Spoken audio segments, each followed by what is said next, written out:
Muito bem, gente. Segunda parte do Ratio Studiorum, né? Espero que tenham gostado da primeira. Espero também que tenham dado joinha, divulgado o vídeo e incentivado o crescimento do meu canal. Lembrando que o meu canal foi roubado por hackers, né? Desconfio porque eu sou de direita, né? E estava incomodando alguém poderoso, né? Mas faz parte.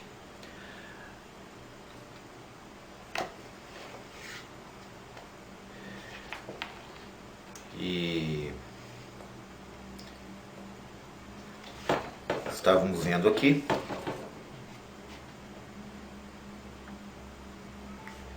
sobre Quintiliano, né? Na última aula nós falamos da importância do Quintiliano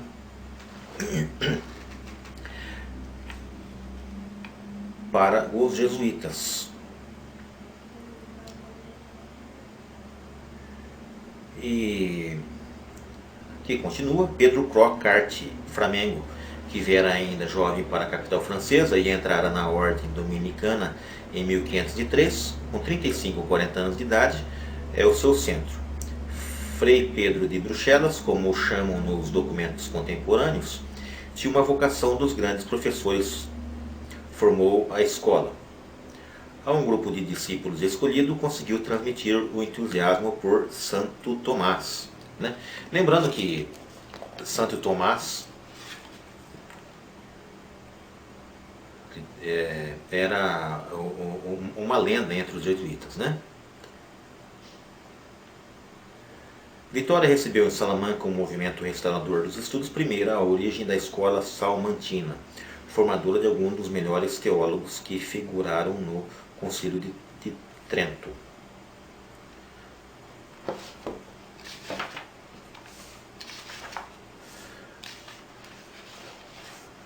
Os pontos de contato dos dois sistemas pedagógicos: predomínio do latim, exercício da memória, educação física por meio dos jogos, diminuição dos castigos corporais, benefício dos motivos de honra e dignidade. Então, os jesuítas já eram adiantados nesse aspecto, lá para o ano de 1600 por aí. E eram contra o castigo físico mesmo, em última análise e na última instância possível, né? E o castigo físico era feito por uma pessoa que não fosse jesuíta. E o professor ou qualquer jesuíta era proibido de dar castigos físicos para os alunos. Até mesmo outros alunos eram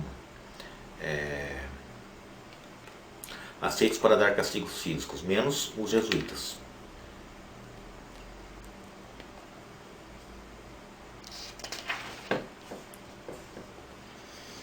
Inácio observava e arquivava cuidadosamente as lições dos fatos. A oração, a razão e a experiência, diz Polanco, eram as três fontes principais em que se inspiraram as suas decisões. Um fato apenas, entre muitos outros que revelam o critério do prudente santo. Então era a oração, a razão e a experiência que fazia o sistema pedagógico dos jesuítas e do Santo Inácio de Loyola, quem fundou a escola dos jesuítas. O plano de estudos da ordem só foi promulgado após mais de meio século de experiência. Os planos de ensino que eles faziam, que eram os rátios, né? Eles tinham mais ou menos uns 50 anos de experiência para depois serem aceitos como norma oficial, tá?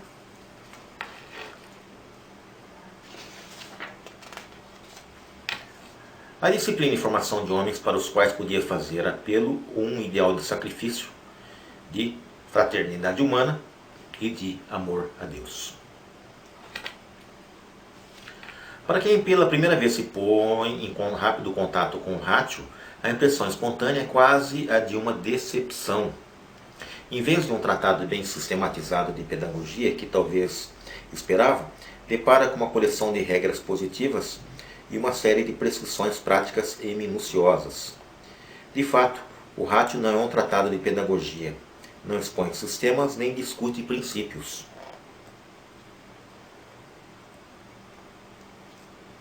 São mandamentos, tá? Faça isso, faça aquilo e não tem explicação nem nada. Só que é o seguinte, extremamente eficiente. Nem os estados se esforçavam para converter a educação das massas em instrumento político.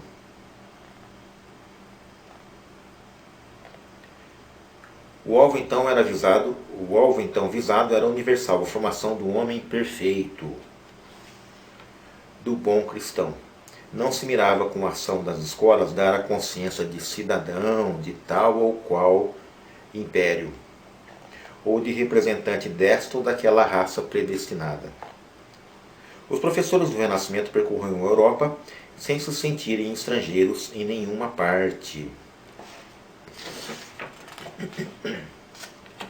Convém, portanto, a quem inicia o estudo do Ratio não esquecer a sua finalidade eminentemente prática, nem a moldura histórica que lhe enquadra as origens.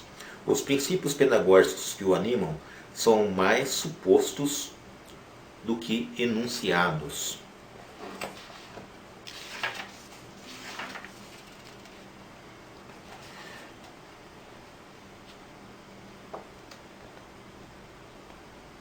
As classes de gramática asseguram-lhe uma expressão clara e exata, a de humanidade uma expressão rica e elegante, a de retórica maestria perfeitamente na expressão poderosa e convincente, a de perfectum eloquentium informati,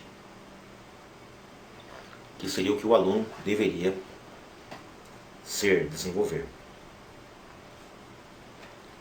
E aqui aparece sempre a palavra vernáculo e eu fui ver o que significava. Significa próprio da região que existe o idioma de um país.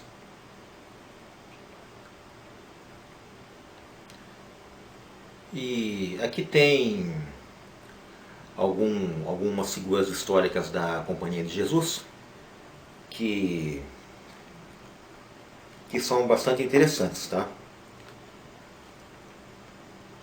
O latim e o grego são as disciplinas dominantes, as outras, o vernáculo, a história, a geografia, as realia, não têm um estatuto autônomo.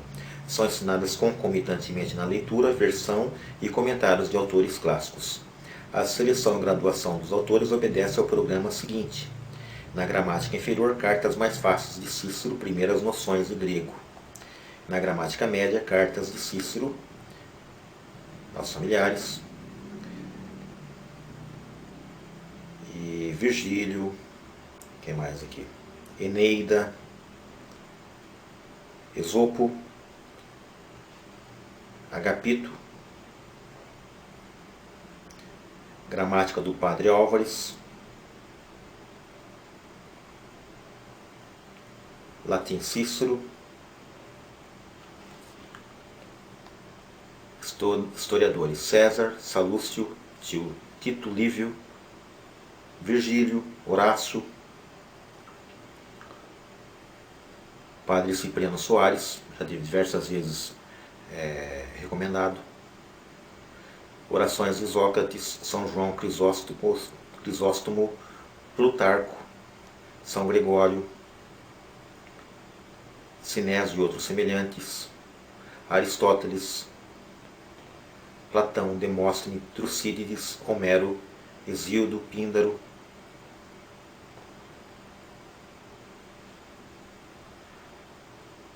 E o tempo é minuciosamente distribuído entre o grego e o latim, a prosa e a poesia e os diversos exercícios escolares. Preleção,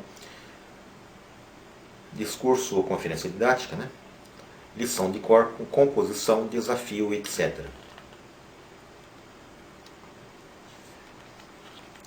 E aqui, para os jesuítas, o conhecimento do vernáculo, que o vernáculo também eu tive o trabalho de dizer o que era, que é próprio da região que existe o idioma de um país. Para os jesuítas, o conhecimento do vernáculo é uma prescrição mais de uma vez repetida do seu instituto. As constituições lembraram-lhes que para pregar com fruto, importa bem aprender a língua falada pelo povo. As regras comuns lembram a todos o dever de estudar a língua do país em que trabalham.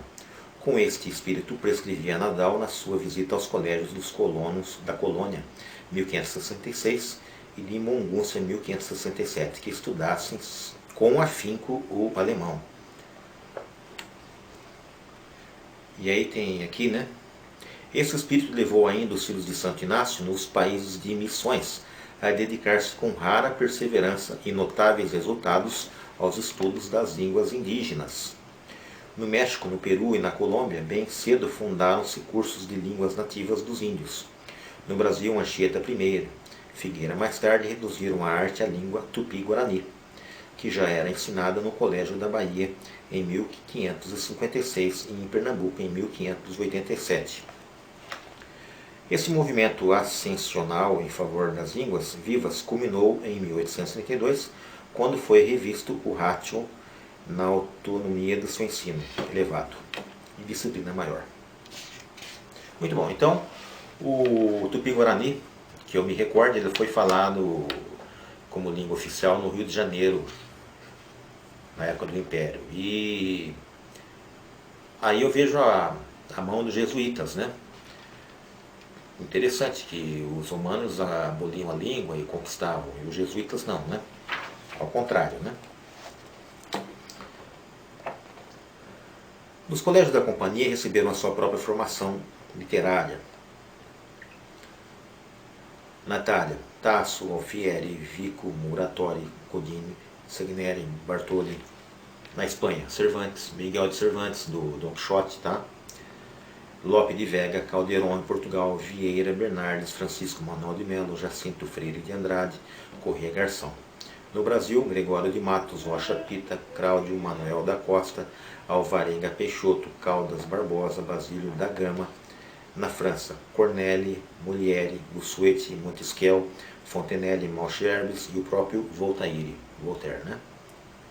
O padre Poré, professor de retórica durante longos anos no Colégio Luiz Legana, em G de Paris, chegou a ver 19 de seus discípulos na Academia Francesa. Muito bom.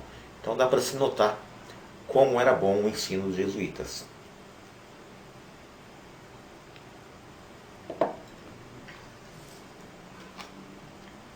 Também aqui o melhor índice da eficiência do ensino são os resultados obtidos.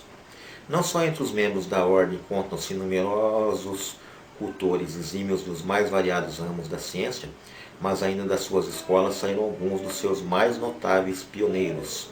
Lembremos aqui apenas os nomes de Descartes, Galileu, Buffon, Réaumur, Lacan, Condamine, Lalande, Renaudot, Berthollier, Busseau, etc. Muito bem. A própria multiplicidade do método proposto já deixa uma ampla liberdade de opção adaptada à diversidade dos dons e à variedade das circunstâncias. Ao mestre, além disso, se conferem largos poderes de iniciativa, não só o emprego dos métodos indicados, senão também na invenção de outros. Norma e liberdade, tradição e progresso balançam-se em justo equilíbrio. Isso em 1600, tá? Que era uma boa liberdade de cátedra, né?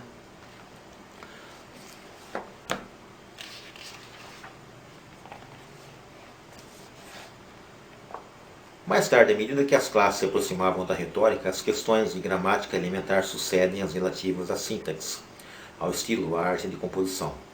Mais do que com palavras, ocupa-se o mestre com as ideias e suas expressões. O texto é estudado em confronto com textos análogos do mesmo ou de outro autor. Para sua melhor compreensão, subministram-se os conhecimentos da realia indispensáveis. É o que o Ratio chama eruditio, conhecimentos positivos.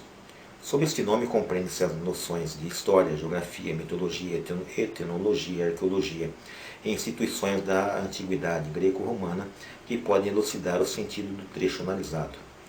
A razão de ser, porém, da eruditio não é tanto aumentar a soma de conhecimentos, quanto introduzir o aluno numa compreensão perfeita do autor.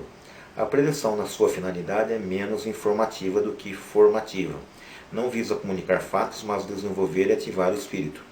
Com uma compreensão viva, o aluno vai exercitando não tanto a memória, mas também e principalmente a imaginação, o juízo e a razão. Observa, analisa palavras, períodos, parágrafos, resume passagens, compara, critica, adquire hábitos de estudo, desenvolve o desejo de ulteriores investigações para a formação do critério de uma apreciação pessoal. O alcance deste objetivo exige do professor uma preparação cuidadosa.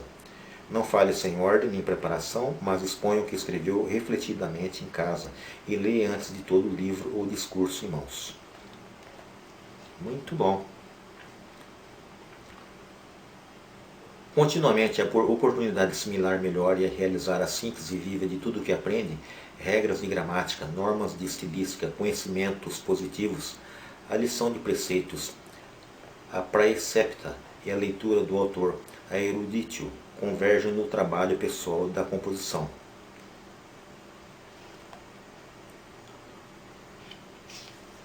Antes da preleção, quase sempre precisava de cor um trecho latino em prosa ou verso. O Ratio preconiza o exercício cotidiano da memória, sem, porém, incorrer no defeito da memorização.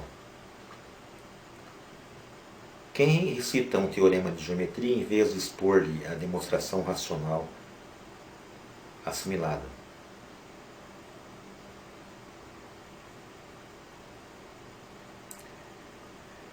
Visavam os educadores do Ratio, antes de tudo, o exercício de uma faculdade, custos et tesuros scientiarum, que a todo trabalho intelectual presta serviços inestimáveis, e além disso mirava ainda o enriquecimento do vocabulário e a formação estética do ouvido literário, que assim se habituava à harmonia dos períodos bem torneados. A recitação de cor dos grandes clássicos servia admiravelmente a este duplo objetivo.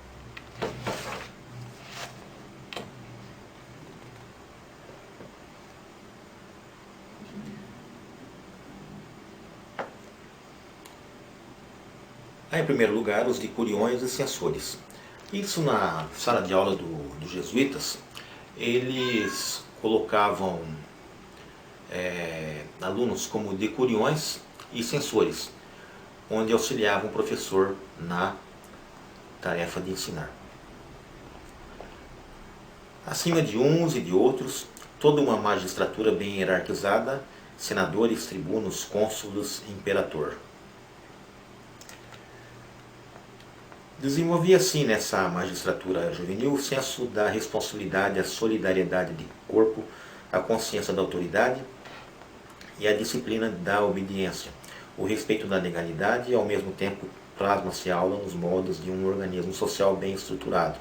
É fácil avaliar o ardor e o entusiasmo para o estudo que despertavam, sobretudo nas classes inferiores, esses torneios escolares e as distinções públicas que lhes consagravam os triunfos. Então, os jesuítas, eles davam bastante importância à competição entre os alunos.